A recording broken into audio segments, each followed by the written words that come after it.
বাংলাদেশের 24-এর আন্দোলনের এক সাহসী প্রজন্মের এক সাহসী সদস্য ওসমান হাদিকে হত্যা করা হয়েছে। ওসমান হাদি শহীদ হয়েছে।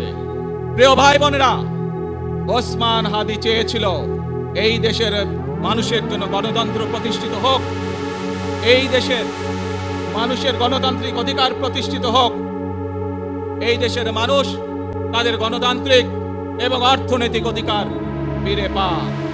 আজ 24-এর আন্দোলনে যারা শহীদ হয়েছেন, ওসমান হাদি সহ 71-এ যারা শহীদ হয়েছেন, বিগত স্বৈরাচারের সময় বিভিন্নভাবে খুন গুমের শিকার হয়েছেন, এই মানুষগুলোর রক্তের ঋণ যদি শোধ করতে হয়, আসুন আমরা আমাদের সেই প্রত্যাশিত বাংলাদেশ গড়ে তুলব, যেখানে আমরা সকলে মিলে কাজ করব, যেখানে আমরা সকলে মিলে আমাদের প্রত্যাশিত বাংলাদেশকে গড়ে তুলব।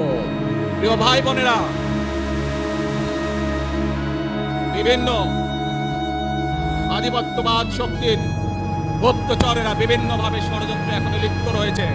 আমাদেরকে ধৈর্যশীল হতে হবে, আমাদেরকে ধৈর্য ধারণ করতে হবে। বিশেষ করে তরুণ প্রজন্মের যে সদস্যরা আছেন, আপনারাই আগামী দিন দেশকে নেতৃত্ব দেবেন, দেশকে গড়ে তুলবেন। এই দায়িত্ব তরুণ প্রজন্মের সদস্যদেরকে আজ গ্রহণ করতে হবে, যাতে করে এই দেশকে আমরা সুন্দরভাবে গড়ে তুলতে পারি।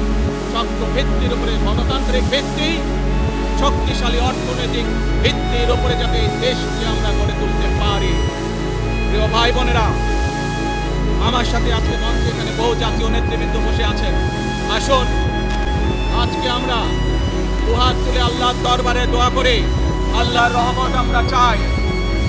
যে সকল জাতীয় নেতৃবৃন্দ এই মঞ্চে আছেন, মঞ্চের বাইরে যে সকল জাতীয় আরো নেতৃবৃন্দ আছেন, আমরা সকলে মিলে এই দেশকে নেতৃত্ব দিয়ে আমাদের বাংলাদেশের জনগণের প্রত্যাশিত সেই বাংলাদেশকে আমরা গড়ে তুলতে চাই। আমাদেরকে যে কোনো মূল্যে আমাদেরকে এই দেশের শান্তি শৃঙ্খলা রক্ষা করতে হবে। যে কোনো উস্কানির মুখে আমাদেরকে ধীর শান্ত থাকতে হবে। প্রিয় ভাই বোনেরা, আমরা দেশের শান্তি চাই, আমরা দেশের শান্তি চাই, আমরা দেশের শান্তি চাই। প্রিয় ভাই বোনেরা, মার্টিন লুথার কিং নাম শুনেছেন না আপনারা? নাম শুনেছেন তো আপনারা? মার্টিন লুথার কিং, তার একটি বিখ্যাত ডায়লগ আছে, আই হ্যাভ এ ড্রিম। আজ এই বাংলাদেশের মাটিতে দাঁড়িয়ে আপনাদের সকলের সামনে আমি বলতে চাই, বাংলাদেশ জাতীয়তাবাদী দলের একজন সদস্য হিসাবে আপনাদের সামনে আমি বলতে চাই, I have a plan for the people of my country, for my country. আজ এই পরিকল্পনা দেশের মানুষের স্বার্থে, দেশের উন্নয়নের জন্য, দেশের মানুষের ভাগ্যের পরিবর্তনের জন্য, যদি সেই প্ল্যান, সেই কার্যক্রম, সেই পরিকল্পনাকে বাস্তবায়ন করতে হয়, প্রিয় ভাই বোনেরা, এই জনসমুদ্রে যত মানুষ উপস্থিত আছেন, এই সারা বাংলাদেশে গণতন্ত্রের শক্তি যত মানুষ উপস্থিত আছেন, প্রত্যেকটি মানুষের সহযোগিতা আমার লাগবে। প্রত্যেকটি মানুষের সহযোগিতা আমাদের লাগবে। আপনারা যদি আমাদের পাশে থাকেন, আপনারা যদি আমাদেরকে সহযোগিতা করেন, ইনশাআল্লাহ আমরা আই হ্যাভ এ প্ল্যান বাস্তবায়ন করতে সক্ষম হব।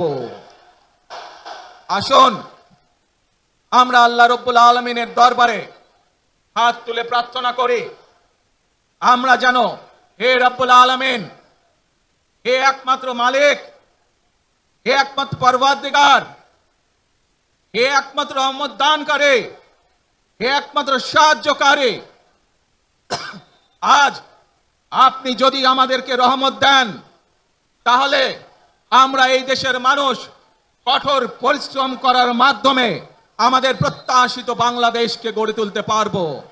আজ যদি আল্লাহর রহমত এই দেশ এবং এই দেশের মানুষের পক্ষে থাকে, আল্লাহর সাহায্য, আল্লাহর দয়া এই দেশের মানুষের উপরে, এই দেশের উপরে থাকে, ইনশাআল্লাহ আমরা আমাদের প্রত্যাশিত বাংলাদেশ গড়ে তুলতে সক্ষম হব।